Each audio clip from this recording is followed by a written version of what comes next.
Hello viewers, once again welcome to the channel. इस video में हम बात करेंगे गणित शिक्षण या मैथमेटिकल एजुकेशन के बारे में, जिसमें मॉडल पेपर को डिस्कस करेंगे। तो चलिए शुरू करते हैं। सबसे पहली बात कि गणित शिक्षण होता क्या है। तो बात करें कि गणित यानी मैथमेटिक्स या मैथमेटिका शब्द से लिया गया है, जो कि एक लैटिन भाषा का शब्द होता है, जिसका अर्थ होता है सीखी जाने वाली वस्तुएं। तो जब हम किसी भी तथ्य को नाप तोल सकते हैं तो वो क्या कहलाता है? गणित कहलाता है। लॉक ने एक डेफिनेशन दी है कि गणित वह मार्ग है जिसके द्वारा बच्चे के मन या मस्तिष्क में तर्क करने की आदत स्थापित की जाती है। यानी मैथ्स या गणित एक लॉजिकल चीज़ है जो बच्चे के लॉजिकल डेवलपमेंट के लिए जिम्मेदार होती है। महत्वपूर्ण क्वेश्चनों की सीरीज में हम एक पहला क्वेश्चन देखते हैं कि अबेकस क्या होता है। तो अबेकस गणित का एक उपकरण होता है। अबेकस शब्द जो है वो लैटिन भाषा का शब्द होता है, जिसका अर्थ होता है टैबलेट या टेबल, जिसकी सहायता से दृष्टिबाधित या फिर जो ब्लाइंड बच्चे होते हैं वो गणित की समस्याओं को हल करते हैं। नेक्स्ट हम बात करते हैं संख्याएं क्या होती हैं। तो गणितीय वस्तुएं हैं जिनका उपयोग हम मापने के लिए, गिनने के लिए और नामकरण करने के लिए करते हैं। जितनी भी प्रकार की जो संख्या हैं आप पढ़ लेना, मैं इनकी डिटेल आपको थोड़ी सी बता देता हूँ। तो देखिए, संख्याओं में सबसे पहले आती है प्राकृतिक संख्या। प्राकृतिक संख्या में जीरो जो है शामिल नहीं होता है। प्राकृतिक संख्या का 1 से लेकर के अनंत तक जाती है। इसके अलावा सम संख्याएं आपने सबने पढ़ी होंगी, 2, 4, 6, 8, 10 या फिर दो के जितने भी मल्टीपल हैं वो सब संख्या है, सम संख्या है। विषम संख्याओं में हम बात करें तो 1, 3, 5 इसी अंतराल से जो चलेंगी वो विषम संख्याएं कहलाएंगी। पूर्णांक संख्याएं जो हैं माइनस से चालू होकर प्लस तक पहुंचती हैं, यानी अगर माइनस में भी कोई वैल्यू दी हुई है तो वो भी पूर्णांक संख्या है। जीरो भी एक पूर्णांक संख्या है। इसके अलावा पॉजिटिव कोई नंबर है तो वो भी पूर्णांक संख्या है। पूर्ण संख्याओं में जो है जीरो शामिल होता है, जिसमें जीरो शामिल नहीं होता वो प्राकृतिक संख्याएं होती हैं, यानी प्राकृतिक संख्याएं नेचुरल नंबर होती हैं। इसके अलावा हम बात करते हैं भाज्य संख्याएं क्या होती हैं। भाज्य संख्याएं वे संख्याएं होती हैं जिनमें किसी ना किसी संख्या का, एक तो उसी संख्या का, जैसे 4 है, 4 में 4 का भाग चला जाएगा एक बार, या फिर 4 के मल्टीपल का, यानी वे संख्याएं जिनमें उसी संख्या का स्वयं का या फिर उसी के मल्टीपल्स का क्या है, भाग चला जाए, तो वो भाज्य संख्याएं कहलाती हैं। जैसे कि अभाज्य संख्याएं क्या होती हैं। अभाज्य संख्याएं वे संख्याएं होती हैं जिनमें केवल एक का या फिर उसी संख्या का स्वयं का भाग चला जाता है। जैसे कि मैं बात करूँ 2 में केवल 1 का भाग जाएगा और 2 में 2 का ही भाग जाएगा, यानी सेम नंबर हो या तो उसी का भाग जाए या फिर केवल 1 का भाग जाए, तो वो कहलाएंगे हमारी अभाज्य संख्याएं या प्राइम नंबर्स। दूसरा है सहअभाज्य संख्याएं, जिन्हें हम को प्राइम नंबर्स कहते हैं। सहअभाज्य संख्याएं ऐसे पेयर होते हैं जिनमें जो कि अभाज्य संख्याओं से ही लिए जाते हैं। तो कोई भी दो अभाज्य संख्याओं का अगर पेयर बना हुआ है जिनमें आपस में भी एक दूसरे का भाग नहीं जाता है, वो है सहअभाज्य संख्याएं। परिमेय संख्याएं क्या होती हैं। परिमेय संख्याएं वे संख्याएं होती हैं जो P/Q के फॉर्म में लिखी हुई होती हैं ना। ये हमेशा आपको भिन्न के फॉर्म में दिखेंगी। जैसे आपके सामने दिख रहा होगा √4 या 7/5, ठीक है, या 2/3 या फिर 3। अब आप पूछ रहे होंगे कि सर ये 3 कहाँ से हो गया। तो 3 अकेला है, इसका मतलब इसके नीचे भी क्या लिखा हुआ है, 1 लिखा हुआ है। √4 का मतलब क्या होता है, 2 होता है। √4 से निकलने के बाद में 2 आता है और 2 के नीचे भी 1 होता है। तो ये संख्याएं होती हैं परिमेय संख्याएं। अपरिमेय संख्याएं क्या होती हैं, जिनके कुछ निश्चित मान होते हैं जो कि रूट से बाहर नहीं आती हैं। वास्तविक संख्याएं, वास्तविक संख्याएं यानी रियल नंबर्स जो आप देख पा रहे हैं वो हर एक नंबर रियल नंबर होता है। अवास्तविक संख्याएं आपको दिख रही होंगी। नेक्स्ट क्वेश्चन है कि क्रिया सूचक संकेत क्या होते हैं। तो देखिए, जब भी किसी मैथमेटिकल क्रिया को सॉल्व करना होता है तो उसके लिए हम जिन संकेतों का प्रयोग करते हैं उसे हम क्रिया सूचक संकेत कहते हैं। जैसे जोड़ना, घटाना, गुणा करना, भाग करना, है ना, या फिर स्लैश, ये सब क्या होते हैं, क्रिया सूचक संकेत होते हैं। इन्हीं की सहायता से हम मैथमेटिकल ऑपरेशन को करते हैं। नेक्स्ट क्वेश्चन जो आएगा ही आपके कल पेपर में वो है गणित की विशेषताएं लिखिए, गणित की प्रकृति की विशेषताएं लिखिए। तो मैं आपको टॉपिक बता देता हूँ, बाकी आप अपनी थ्योरी अपने हिसाब से कर लेना। थोड़ा एक्सप्लेन कर दूंगा। मौलिकता होती है इसमें, अपनी मोरालिटी होती है, क्लैरिटी होती है, स्पष्टता वैसे तो नहीं होती, बहुत हौश पौश होता है, लेकिन पढ़ने के लिए हम पढ़ सकते हैं कि स्पष्टता होती है। बाकी मैथ्स का सबसे बड़ी क्वालिटी होती है कि इसमें लॉजिकल होता है ना, लॉजिकली इसे हम सॉल्व करते हैं। इसमें सर्टेनिटी होती है, सुनिश्चितता होती है कि कोई आंसर अगर आएगा तो वो डेफिनेट होगा, है ना, उसमें कोई बदलाव नहीं होगा। संक्षिप्तता होगी कि यानी कि हमें इसमें ज़्यादा थ्योरी लिखने की जरूरत नहीं है, शॉर्ट में ये क्वेश्चन सॉल्व हो सकते हैं। जहाँ हम पेज भरते हैं हिंदी रीडिंग में या राइटिंग में, वहीं क्या होता है कि मैथ्स में हम शॉर्ट में या समराइज तरीके से सॉल्व कर सकते हैं। अपने शब्दों में इसका आंसर आप लिखें। इसके अलावा सत्यापन होता है, किसी भी चीज़ को, कोई भी सॉल्व को आप क्या करोगे, लास्ट में जाके सत्यापित करोगे, वेरीफाई करोगे। निश्चितता यानी सर्टेनिटी होती है। अब देखिए, इसमें 2D 3D यानी त्रिविमीय और द्विविमीय आकृतियाँ पूछी जाती हैं। तो मैं आपको बता देता हूँ कि द्विविमीय आकृतियाँ वे होती हैं जिनमें केवल 2 ही विमाएँ होती हैं।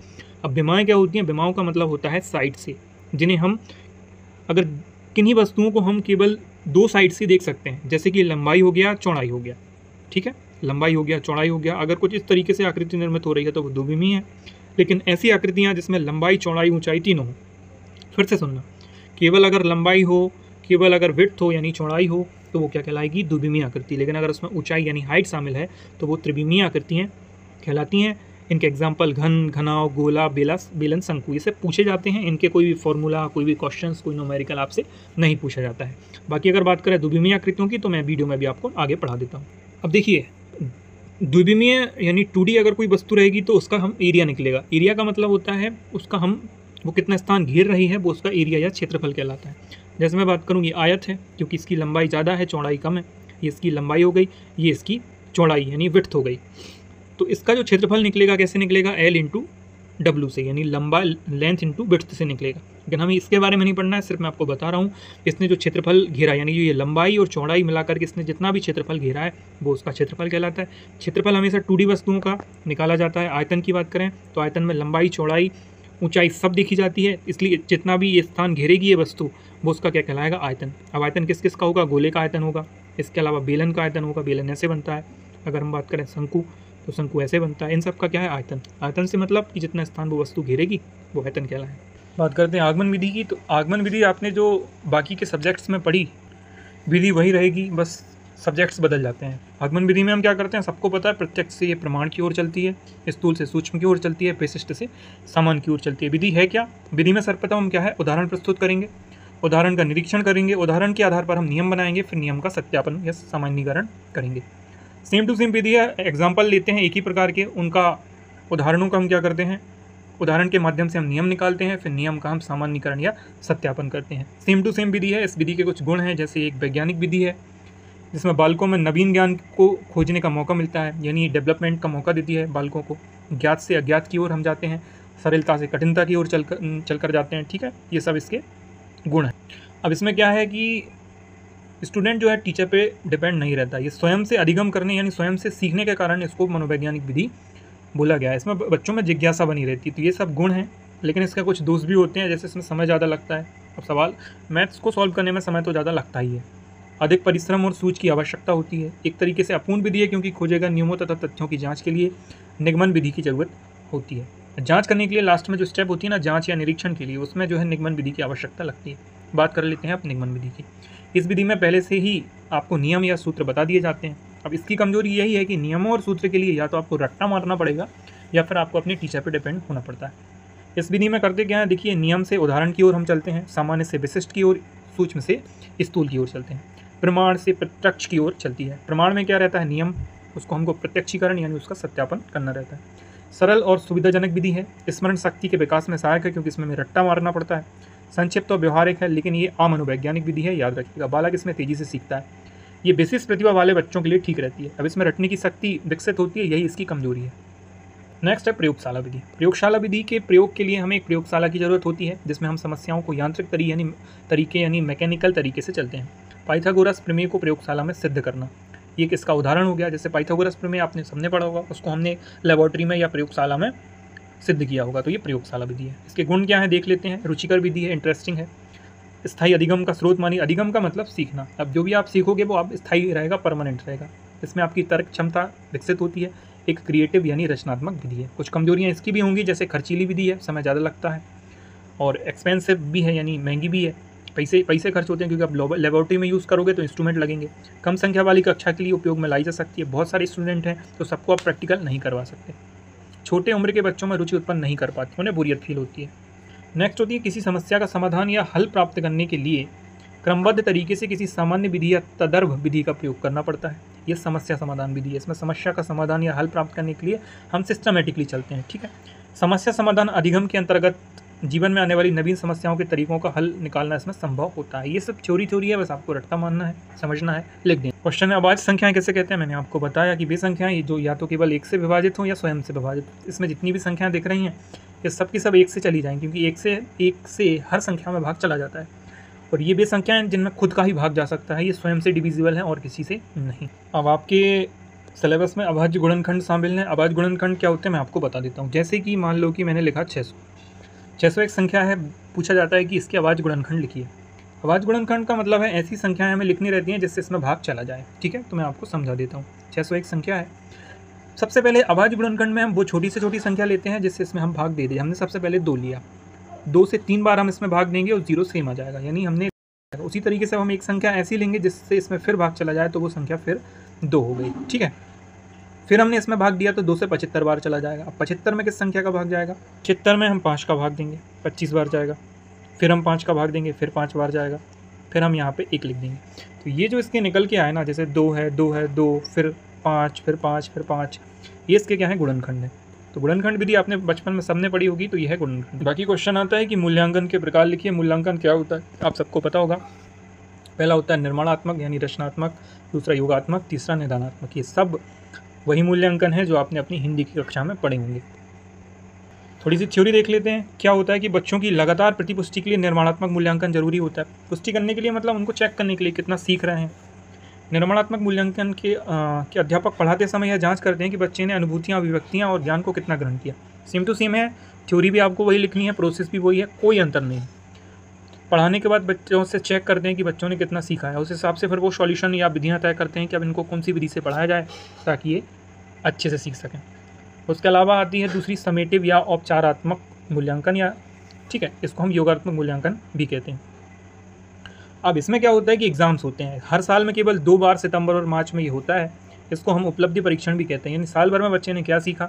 एग्ज़ाम कह लो, जैसे तिमाही, छमाही या वार्षिक ईयरली एग्ज़ाम आपके, या सेमेस्टर एग्ज़ाम, ये सब समेटिव इवैल्यूएशन के अंतर्गत आते हैं।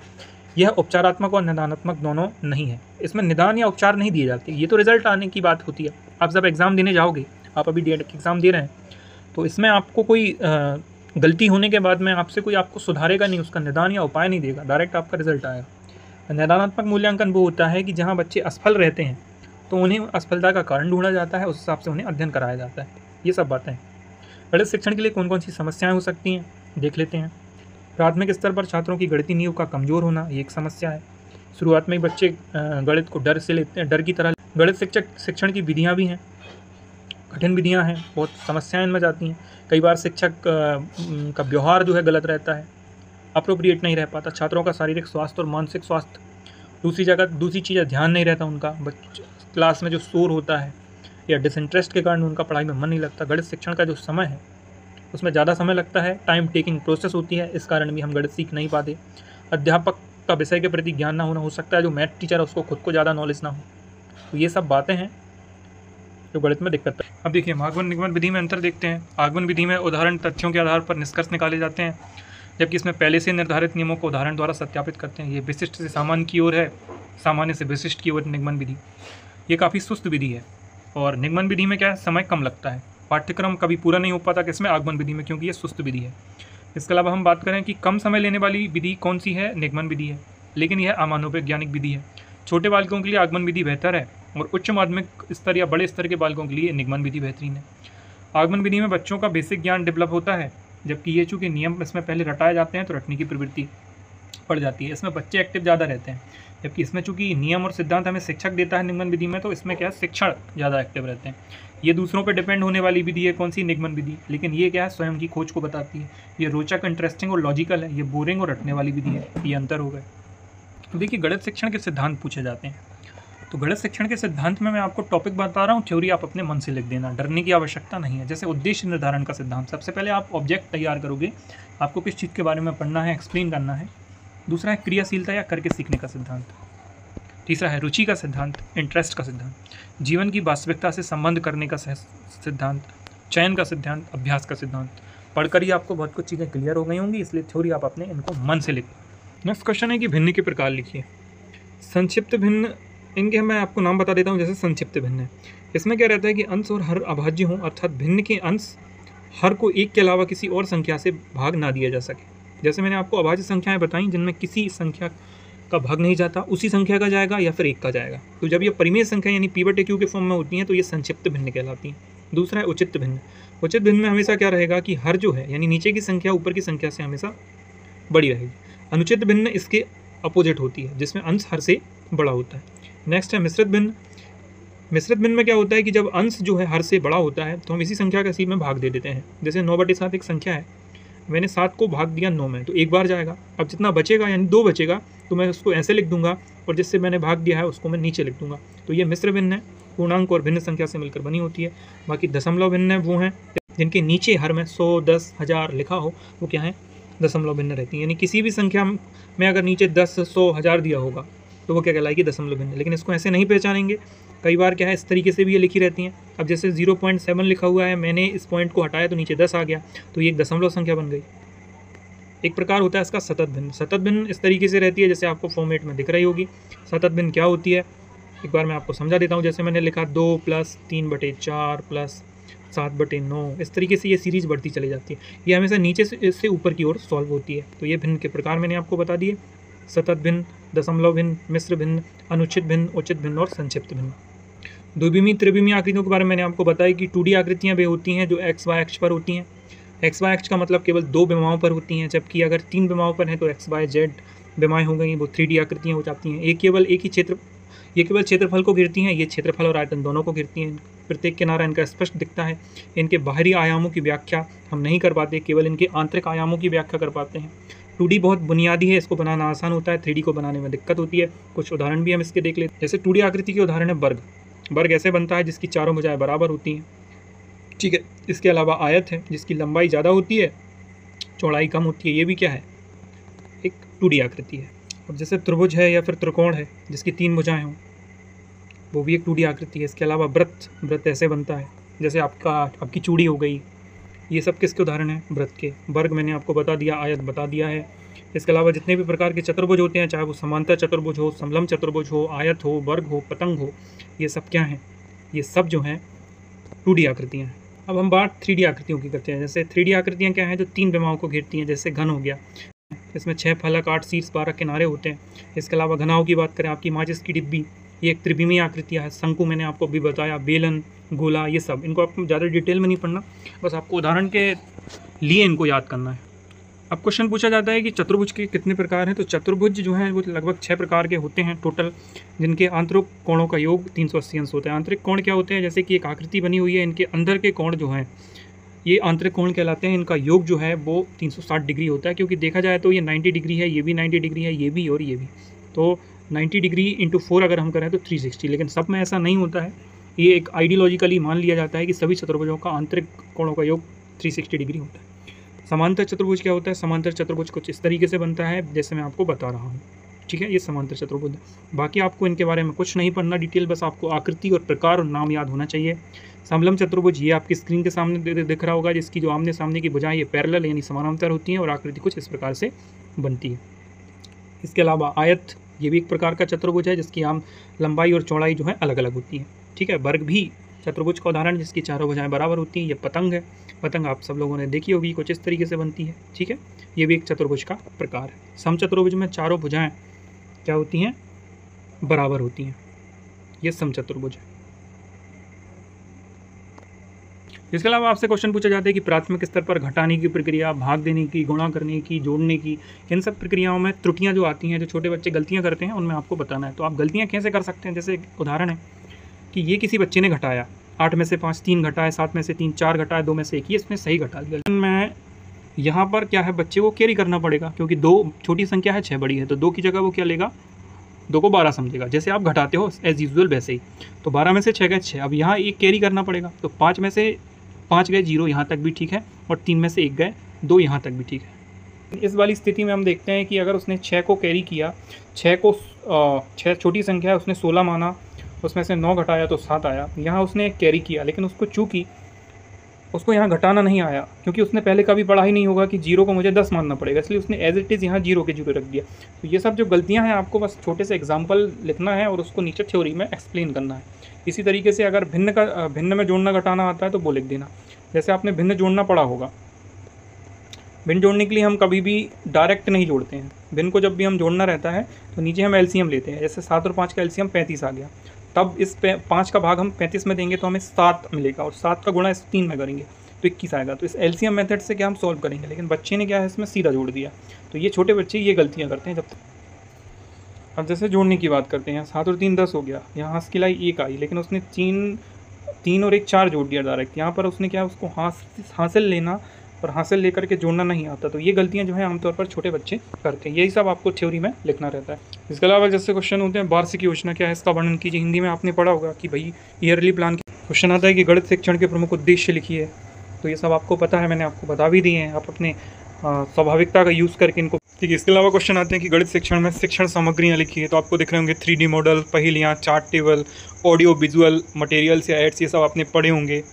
इस पर सहायक चीज़ें जैसे अबेकस वगैरह हो गया, जो जनरली ब्लाइंड बच्चों को सिखाने के लिए होते हैं, ग्राफ जिसमें हम सांख्यिकी, प्रायिकता, ये सब देखते हैं। तो ये जो आपने अभी तक अपने 9 पेपर में जितना एक्सपीरियंस लिखा है ना, वो पूरा झोंक दीजिएगा आप मैथ्स के पेपर में। अब नेक्स्ट क्वेश्चन यहाँ पे देखने को मिलता है कि रोमन प्रणाली में आपको कोई संख्या दी जाएगी, आपसे पूछा जाएगा कि रोमन प्रणाली में यह संख्या लिखिए। तो आपको जनरली इतना पता होगा कि ये जो आई है, ये जो है वो 1 को दिखाता है, वी का मतलब 5 होता है, एक्स का मतलब जो है वो 10 होता है, एल का मतलब 50, सी मतलब 100, डी मतलब 5000 और एम मतलब डी मतलब 500 और एम मतलब 1000 होता है। तो इनको जैसे आपसे पूछा जाएगा, इनको आपको रखना पड़ेगा। जैसे आपको 40 दिया गया है तो आपको पता है कि एल का मतलब 50 होता है और एक्स जो होता है वो 10 होता है। तो अगर मैं एल लिखूँ यानी 50 और 50 के सामने मैं कुछ लिखूँ यानी 10 कम करना है मुझे, तो मैं एक्स की वैल्यू को कम करूँगा, तो एक्सएल का मतलब यहाँ पर क्या हो जाएगा, 40 हो जाएगा। इसी तरीके से आप इसको थोड़ा डिटेल में एक बार समझ लेना।